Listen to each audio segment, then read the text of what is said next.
All right, here we go. Welcome back for another episode of Dried Blood, the after-action report of D20 Deathmatch.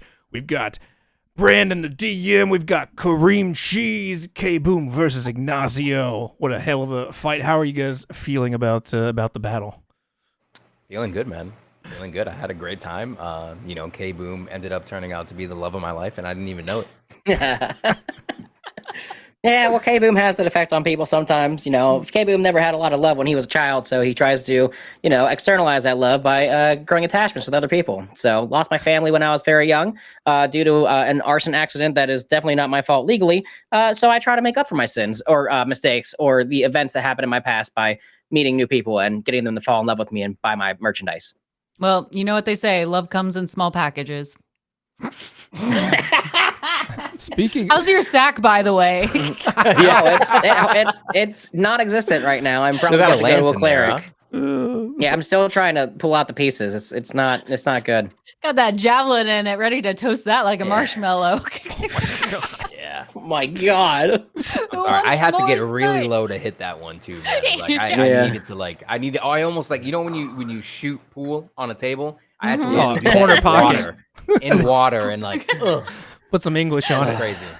But no, it was a lot of fun. I really enjoyed this because like it was a nice. I've done like deathmatch type things where it's like a one-on-one fight or like you're fighting this character, but this was definitely like the twist that you guys throw on this for like the whole like wrestling thematic stuff of it. It really adds like a whole another level of like role play you can have. And like Karim was saying before we started recording, like it's really cool to see like our characters had this arc that happened together just because of the character banter. It was a lot of fun. Yeah, Yes.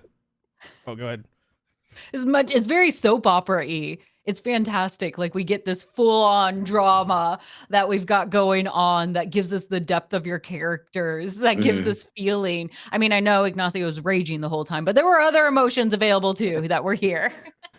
Yeah, we like to we talk about like RP. A lot of people get stuck in like RP versus PvP or versus combat or something like that with D&D.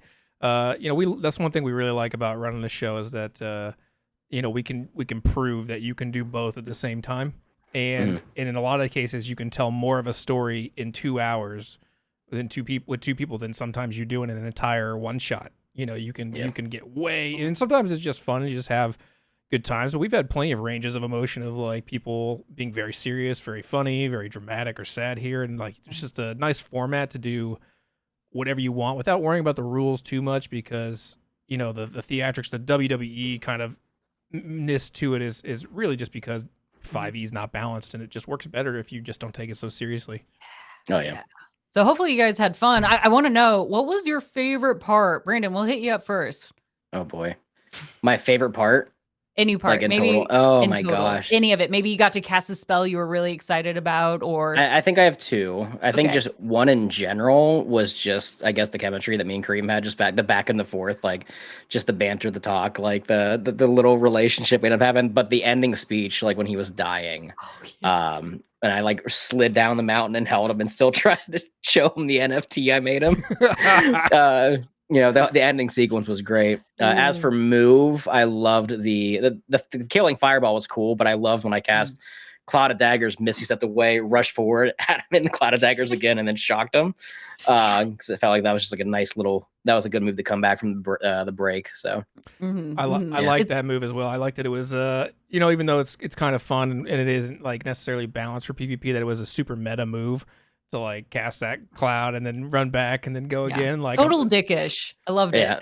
Well, the character was kind of a dick, so it was like that was the entire point. Like, I'm gonna play cheap now. Yeah.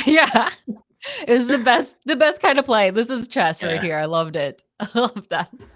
Karim, how about you? Yeah, so my best part or my favorite part was when I literally came, like right when we started the show, I came into the show with my best friend Mort and I sold him to the box of chaos within 1 turn. I sold his ass and then I hit 3 nat 20s. Oh yeah, dude. Oh my god. So, when you sold over Mort, chat was like, what? They were already there, like they could not believe. Like most of the time, like, oh, when we bring someone like that, I thought that was like a really very surprising thing because most of the time we'd be like, oh, I brought this dog. I'm very excited, and they play a whole big part, and you're like, Goodbye. See ya. Goodbye, monkey. 100%. I was like, I want you guys to know that I love Mort, but at the same time, I need to win here. Box of Chaos. I love that It you was were like, smart. he signed up for this. You know what it is, bitch. Exactly. He knew. Once you pulled him in and you guys were hanging out and he was he was shooting the shit up there, throwing dice. He was having a good time. Honestly, Give him a better life. The Box of Chaos is one of my favorite mechanics in our game because no matter what happens to it, no matter how many times I think that we've seen kind of every way that it can possibly play out, there's always something new. Like we've seen people sacrifice their opponents. We've seen people sacrifice their souls, blood, their most valuable family heirlooms. You know, anything. Some lint. Yeah, some shitty stuff, some really, really good stuff. I've seen everything. I had like 4 javelins and I didn't even give him. I gave him more. We've seen, you gave we've him, like, seen your somebody. concentration. We've seen somebody fall in love with the Box of Chaos. Yeah, and so that We've never had anyone roll a nat 1 before for the Box of Chaos. And here we've never had anybody tell the box what they wanted in return.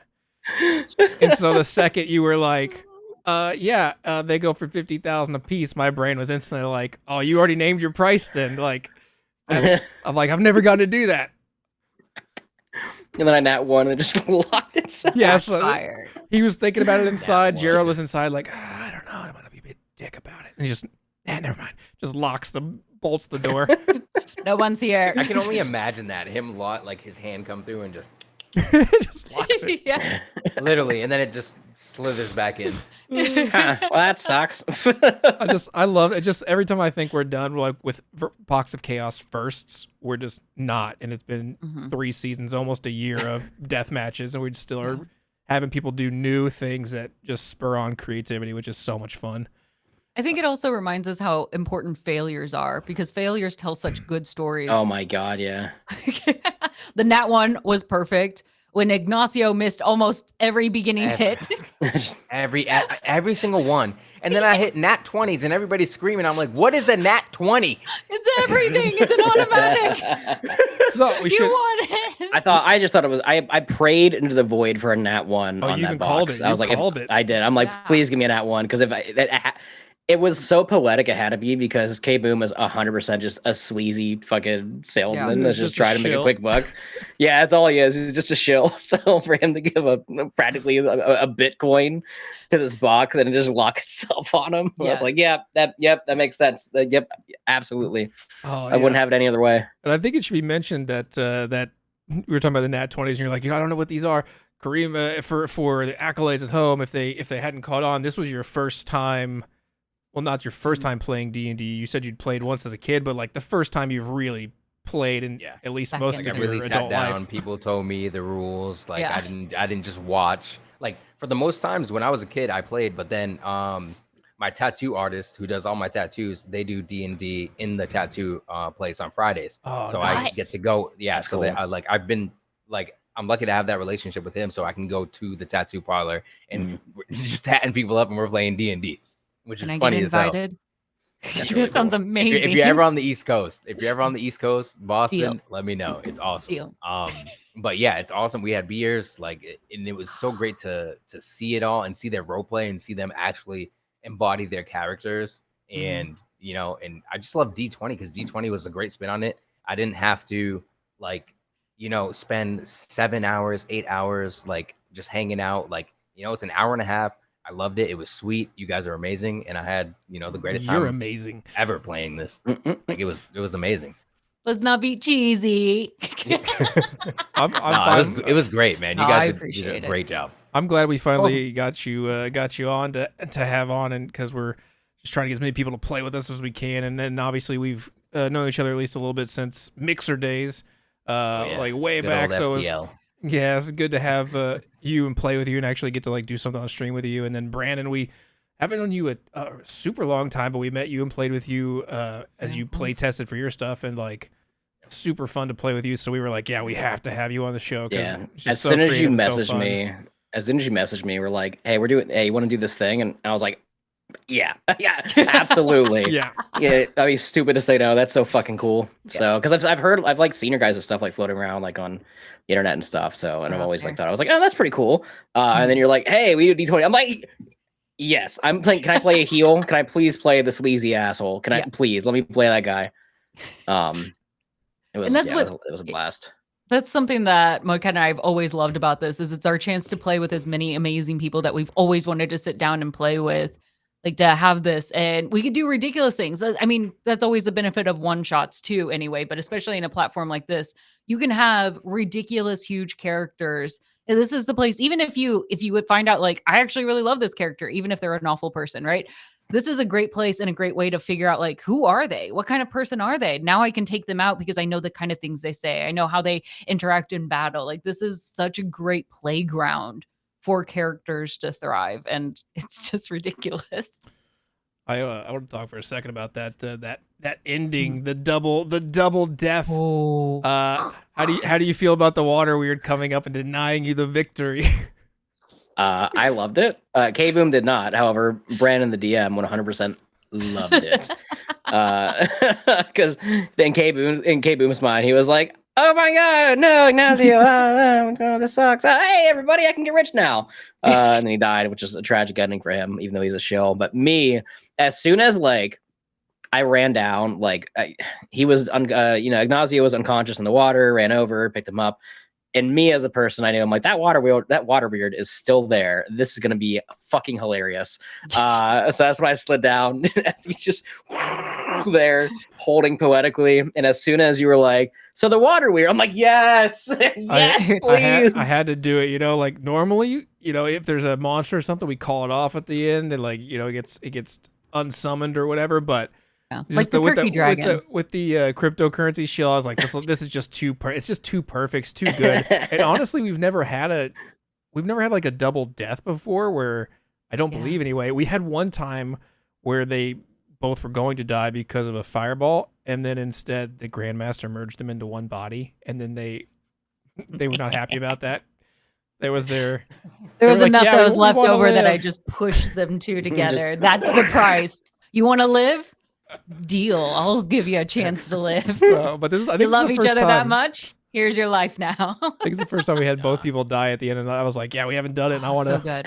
It was good. I was so happy because there was the part of me like when I chucked that final fireball. Yeah. I didn't think it was gonna do that much damage. I thought it was gonna like really just fuck him up. Dude, that shit, water. I thought the 42, man. I thought the water weird. I thought it was gonna like hurt you just enough. Remember that 42. You rolled like 42. Let me tell you, you rolled 4 6s, 3 5s, of 1 4 and 1 2. So that was your roll for that fireball. Oh my god, that's you noxious. You crit rolled that fireball like. Yeah, see, I thought it was just gonna like hurt him really bad, and the water weird was gonna smack him around and like put us on like more equal playing field. But when I was running away, like the shill I am, tossing a fireball behind me, slow motion run, explosion happens. Oh shit! Okay. So like that's when I was like, man, I love how the water weird pushed up, and I couldn't even like. I ran right, and he was like, "Okay, click water weird here." That was like, why? I just wasted. Honestly, that was a little bit of me as a DM, kind of just enjoying that you haven't played a lot of D&D or haven't seen a lot.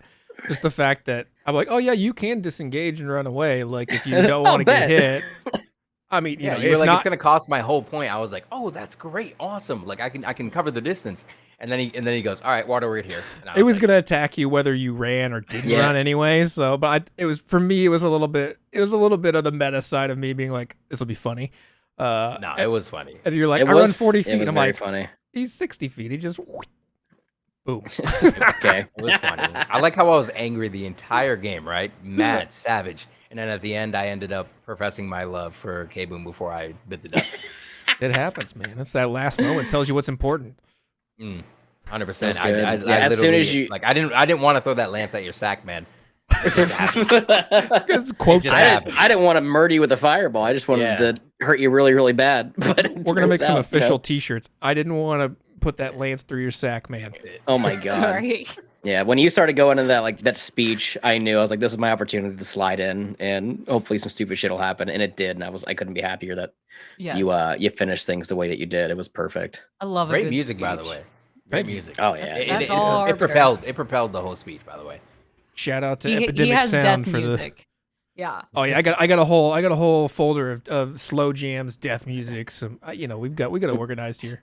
What did the acolytes think of my speech in the beginning that I totally didn't take from a movie? Oh, They loved it. And across hey, the board. listen, Independence as Day. a person, I love it because He also has it I memorized. have it memorized.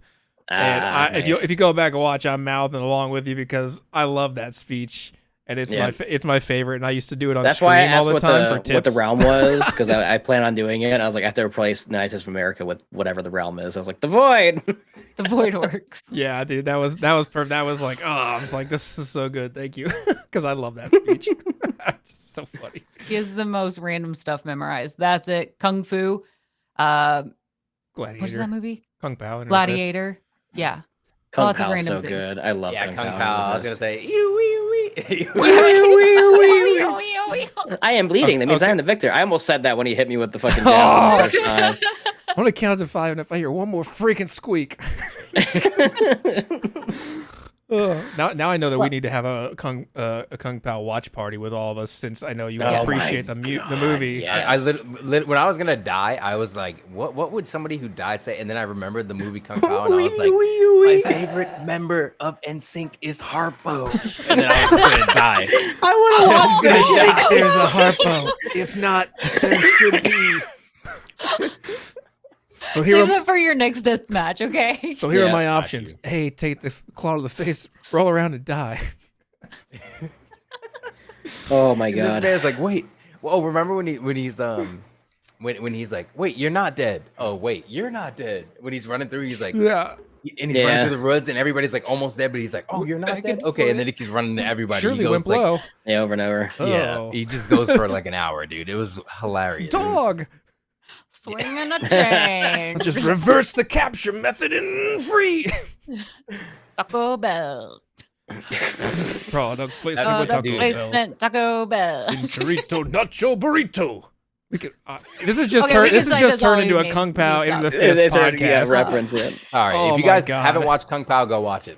Thank us later. Homework. Yeah. All right, we like there to was end a this- chosen one. Yes. We like to end this thing by I'm coming. I'm coming. We like to end this podcast by getting some final words from either you or your characters. Some words of wisdom, some words of advice for the acolytes. It can be serious, it can be funny, catchphrase, whatever you want as yourself, as your character. Any final words from Ignazio or KarimCheese? Yeah, so KarimCheese has nothing to say, but Ignacio has something to say. I have died, but my soul lives on. Oh shit! Post credit scene. I hit him with the Marvel Is this a effect, Marvel? baby. Yeah. There you go. All right, and Brandon, the DM, K Boom. I think Brandon the DM is also good, but you know, K Boom would also like to say, seriously, if you're interested, K Boom coin is on sale at kboomcoin.com/, you know, BTS coin XY47. They're currently on sale for $4,000 a piece. They're currently worth you know, twice that. So I suggest you hop on board right now and get yourself some you know, K Boom coin. 4,000. And pretty soon we will have the Ignazio NFTs. So yeah, look forward to those. 4,000. This stream is not sponsored by K-Boom Coins. I paid 50,000 for them though. Oh, yeah, they appreciated it hardcore because you know, K Boom died in the match, so like all the value tanked like really shit. bad. Yeah. Send my percentage to my family. All right, y'all. I got to get rolling as well, though. It is Yep. getting late, so I gotta Yes, sleep, let's so- call it. Thank you, everyone. See you All next right, week. I will see you guys later. Thanks for having me. Goodbye. See you guys. Bye.